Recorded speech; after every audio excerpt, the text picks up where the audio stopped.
Hello everyone, welcome back to SQL Age, your one-stop learning channel for SQL Server and data engineering.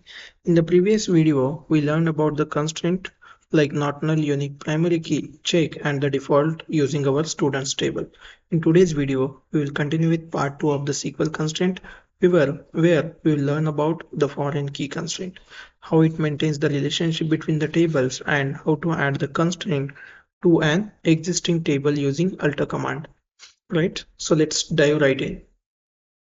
So first question is like, what is foreign key? Right, we are talking about the constraint, and foreign key is one of the constraint as we mentioned in this PPT here out here. What it does is it ensures the relationship between the two tables. Right, so a foreign key is a column in one table.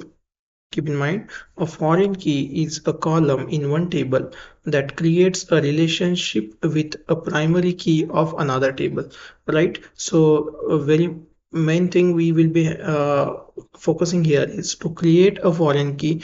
We should at least have two tables, right? To create a foreign key, we should at least have a two table, and a foreign key is a column in one table that creates a relationship with primary key of the another table.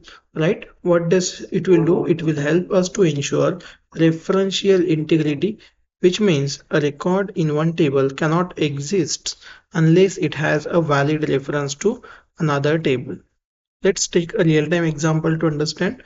Imagine you have a department table where each department has a unique ID, right? A student table where every student belongs to one department, right? So the foreign key ensure that a student cannot belong to a department that doesn't exist, right? For an example, you are taking an admission into a college, so you will take the admission into the college, okay, where you will have all the departments, right, within the specified departments only, right? If you are trying to take the admission to the department, the department itself does not exist in the college, you cannot have that, right? So similar way, the foreign key will ensure that a student cannot belong to the department that doesn't exist. In simple words, foreign key acts like a bridge between the two tables.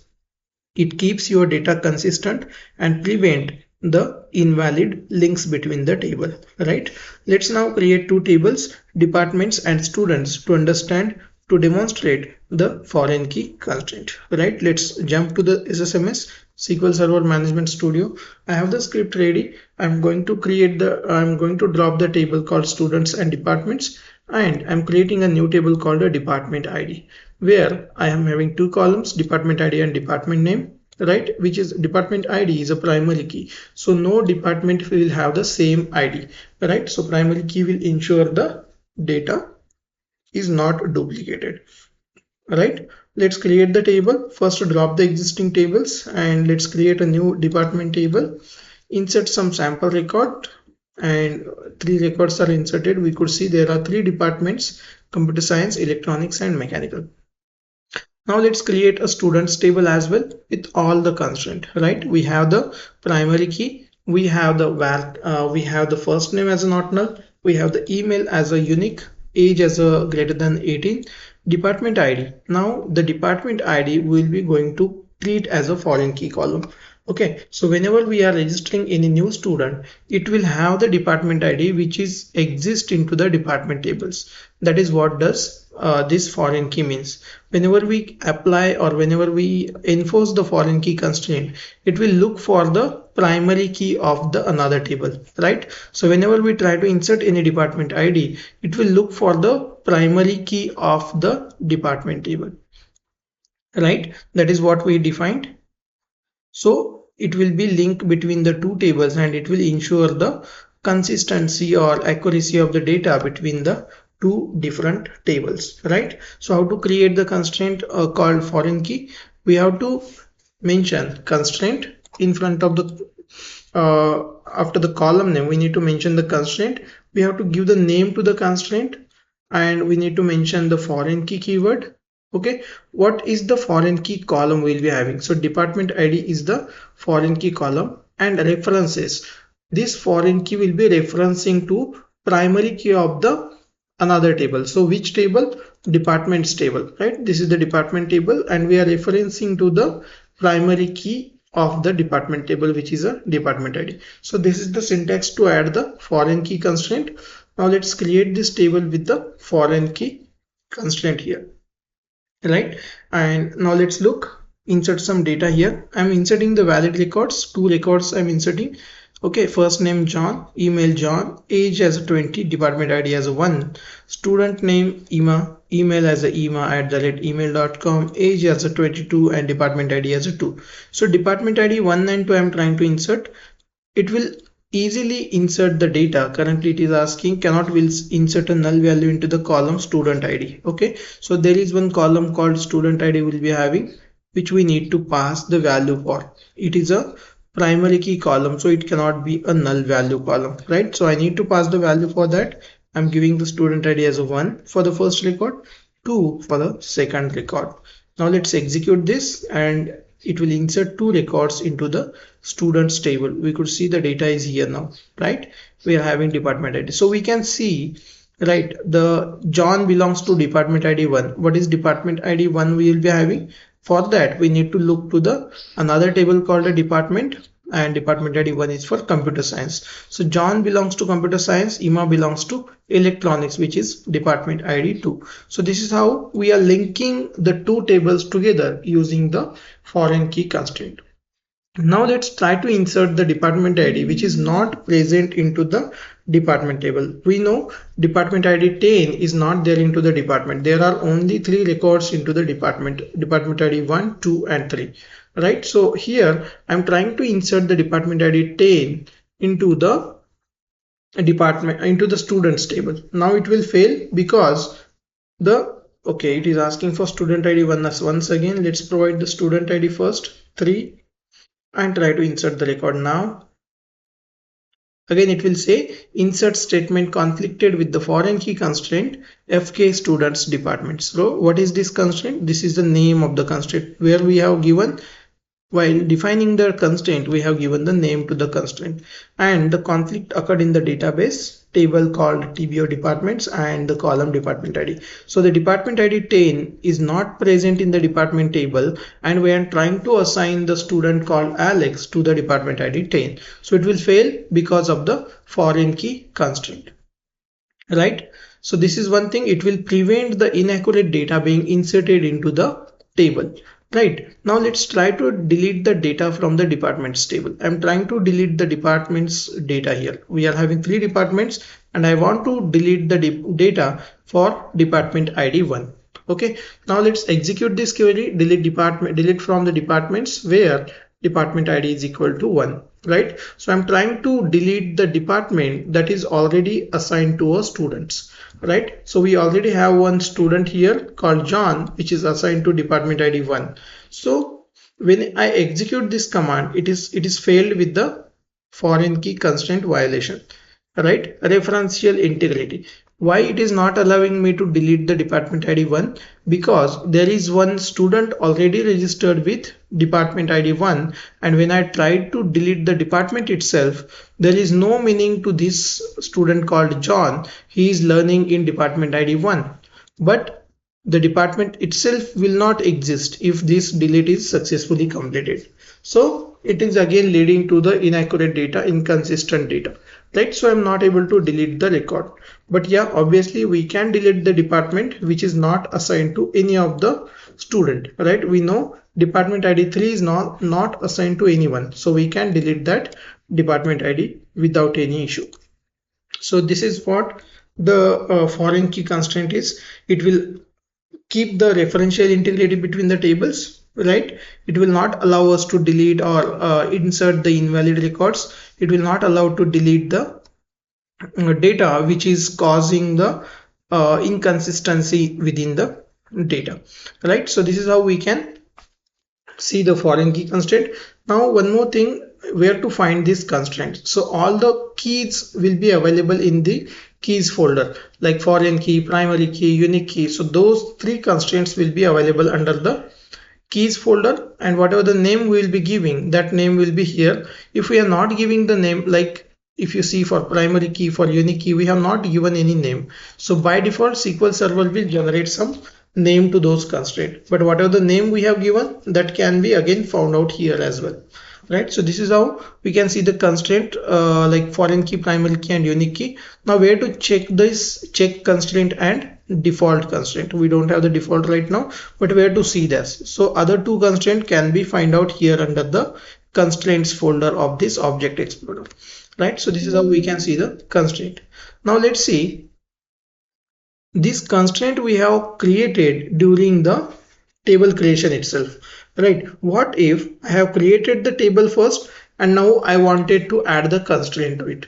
Right. Whether we can do that? Yes, we can add the constraint to the existing table by using alter command. We know alter is used for adding the or modifying the database objects, right? So adding constraints. So all the constraints we can add using alter command. For that, I will be writing here the common syntax alter table. Which table you are going to alter, that table name, right? Then you need to mention here add constraint, and here you need to mention the constraint name.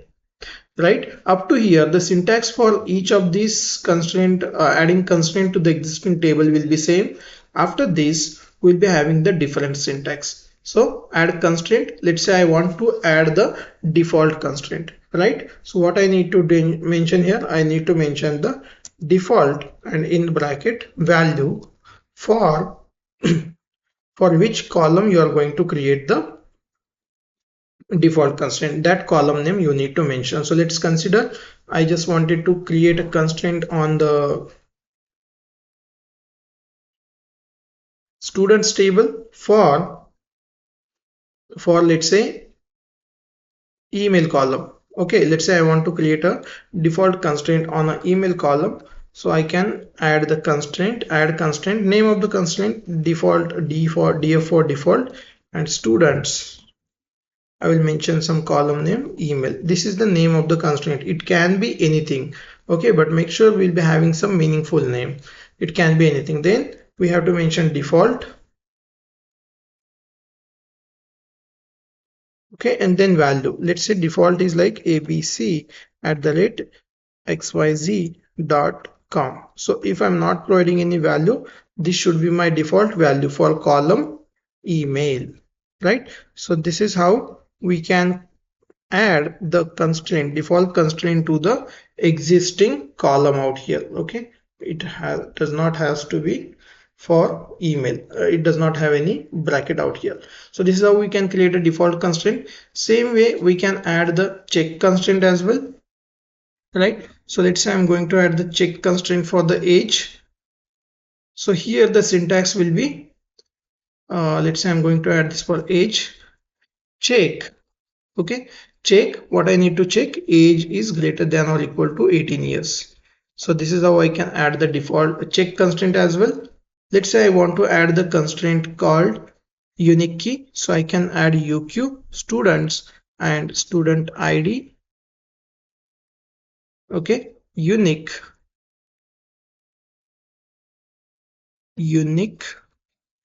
and what is the unique? Student id should be unique here.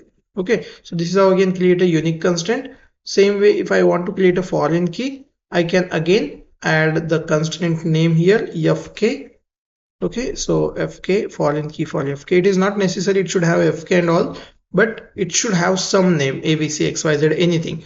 Okay, so as I'm creating the foreign key, I'm mentioning this as a fk. Okay, then what is the foreign key column we'll be having? I will write a generic syntax first, foreign key column. Then we have to give the reference here. Reference is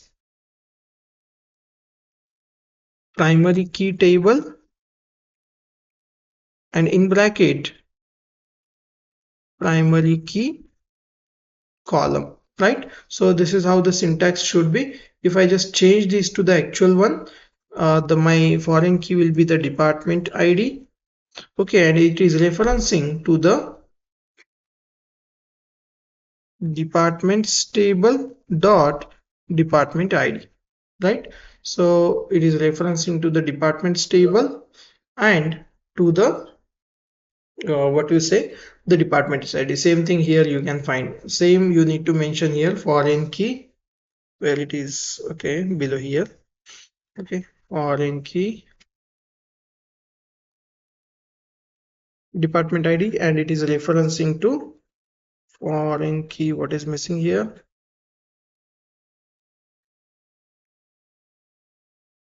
Okay, it might be the spelling mistake. I will just mention the same, copy paste here, foreign key department ID, and it is referencing to the departments column department ID. So this is how we can add the constraint, any constraint to the existing table, right? Same way we can drop the constraint as well. How to drop the constraints? Right, so using alter command again, because we are modifying the table structure. Whenever we are saying we are dropping the constraint or dropping the column, obviously we are going to have the structure change of the table, right? Then we need to mention drop constraint, and here we need to give the constraint name, right? So if I have to drop the constraint from the students table, I will mention out here students and name of the constraint as a, let's say this is the constraint. So I can mention the constraint name. Currently this constraint is here. Once I drop this constraint, execute, you will see the constraint is now no longer available, right? So this is how we can add the constraints to the existing table. We can drop the constraints from the existing table using alter command, right? So this is what we can say all about the foreign key. Let's summarize it quickly, right? So foreign key, it will create a link between two tables and maintain the referential integrity. It will prevent the insertion or deletion or updation of invalid data. We can add the constraint anytime later once the table is created using alter table command, right? Foreign keys are extremely important when designing the relational databases, especially in a real world systems like schools, hospital, banking, or any healthcare domain or finance domain. The foreign keys are very important, very useful to create a referential integrity or relational databases. Right, that's all for the today's session on foreign key constraint in a SQL Server. In the next video, we will see the next topic soon on the select queries, and we will continue with the different clauses, the different conditions that we can use in the where clause. If you have enjoyed these sessions, don't forget to like, share, and subscribe to SQL Age for more hands-on SQL tutorials. See you in the next video. Keep learning, keep growing. Thank you all.